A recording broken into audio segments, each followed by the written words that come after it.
So நம்ம ஆரோக்கியமாக இருக்கணும், நம்மளோட சமுதாயம் தலைமுறை ஆரோக்கியமாக இருக்கணும் அப்படின்னா மாற்றத்தை நம் கொண்டு வர வேண்டும். இது அமெரிக்கா சொன்னாங்க, ஆப்பிரிக்கா சொன்னாங்க, அண்டார்டிகா சொன்னாங்க, இந்த கதையே வேண்டாம்.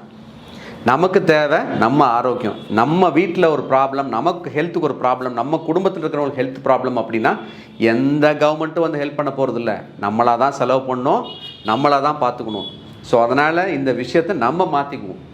இன்னையிலேருந்து தயவு செஞ்சு இந்த பாலிஷ் பண்ண தானியங்களை எடுத்துக்கிறத அவாய்ட் பண்ணுங்கள். முழு தானிய உணவுகளுக்கு மாறுங்க. ரெண்டாவது, முழு தானியமாக இருந்தால் கூட அளவாக தான் எடுத்துக்கணும், அதிகமாக எடுத்துக்க கூடாது. மூணாவது, புரதசத்தை எவ்வளவு தூரம் உங்கள் உணவில் அதிகப்படுத்த முடியுமோ அதிகப்படுத்துங்க. அதுலேயும் முக்கியமாக வந்து லீன் மீட்டுன்னு சொல்லக்கூடிய சிக்கனு, ஃபிஷ் இந்த மாதிரி எடுத்துக்கலாம், முட்டை எடுத்துக்கலாம். அதே போல் பால் பொருட்களில் இருக்கிற புரதசத்தை தாராளமாக எடுத்துக்கலாம். அதே போல் காய்கறிகளில் இருக்க புரதசத்தையும் தாராளமாக எடுத்துக்கலாம். அடுத்து 4வது முக்கியமான விஷயம், காய்கறிகள் பழங்கள் நிறைய எடுத்துக்குங்க.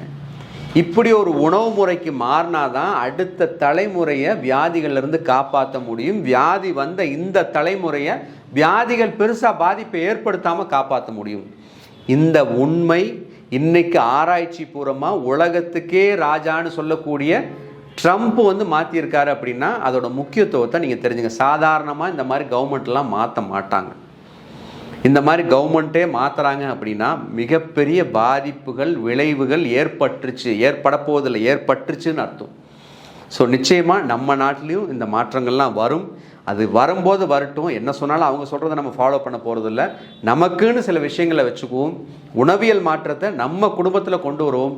வழக்கம் போல் இந்த இட்லி, தோசை, சப்பாத்தி, பணியாரம், சாப்பாடு இதையே நம்ம சாப்பிட்டுட்டு இருக்காமல் இதையே நம்ம கம்ப்ளைண்ட் பண்ணிட்டு, இதெல்லாம் நீங்கள் மாற்ற சொன்னீங்கன்னா பண்ண முடியாது, செய்ய முடியாதுன்னு கம்ப்ளைண்ட் பண்ணிகிட்டு இருக்காமல் நிச்சயமாக பாதிப்புகளை ஏற்படுத்துதுங்கிறத தெரிஞ்சுக்கிட்டோம். அதனால் மாற்றத்தை கொண்டு வருவோம். ஆரோக்கியமான ஒரு சமுதாயத்தை உருவாக்குவோம். ஆரோக்கியமான ஒரு வாழ்க்கையை வாழ்வோம். இந்த வீடியோ உங்களுக்கு பிடிச்சிருந்தது அப்படின்னா நிச்சயமாக நம்ம சேனலை சப்ஸ்கிரைப் பண்ணுங்கள்.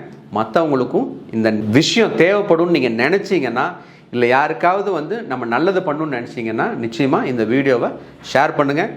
நன்றி, வணக்கம்.